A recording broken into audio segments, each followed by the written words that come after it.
ইতালির বিশ্বকাপ খেলার স্বপ্ন চুরি করে নিল ১৪ বছরের এক কিশোর। অবাক করার মতো শোনালেও বাস্তবতা এটাই। প্লে অফ জিতে আজ্জুরিদের হৃদয় ভেঙেছে বসনিয়া অ্যান্ড হার্জেগোভিনা। সপ্তাহখানেক আগে হওয়া যে ম্যাচ নিয়ে এখনও উন্মাদনা কাটেনি ইউরোপিয়ান দেশটায়। ইতিহাসের মাত্র দ্বিতীয় বিশ্বকাপ, তাও এলো ৪ বারের বিশ্ব চ্যাম্পিয়নদের টপকে।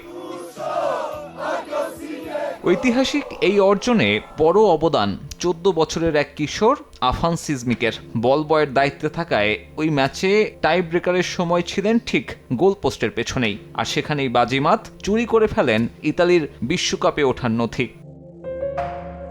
টাইব্রেকারে একটা নোট নিয়ে আসেন ইতালি গোলরক্ষক দোনারুমা। সেখানে প্রতিপক্ষের কোন প্লেয়ার কোন দিকে পেনাল্টি শট নিতে পারে তা নিয়েই ছিল নির্দেশনা। তবে প্রথম শটের পর সেই মহামূল্যবান নথি চুরি করে ফেলে বসনিয়ান বল বয়।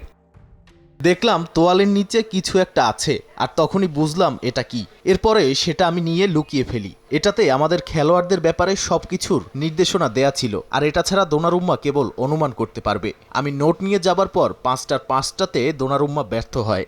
টাইব্রেকারে প্রথম শটের পরেই দোনারুমা বুঝতে পারেন সর্বনাশ হয়ে গেছে।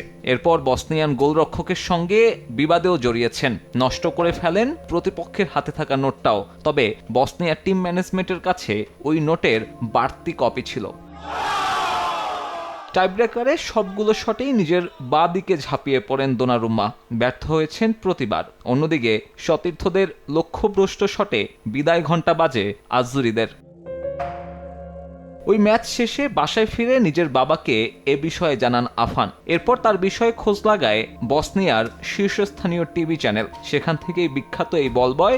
বসনিয়ানরা দাবি তুলছে আফানকে নিয়ে যেতে হবে দলের সঙ্গে বিশ্বকাপের মঞ্চে। সাব্বির মিথুন, সময় সংবাদ।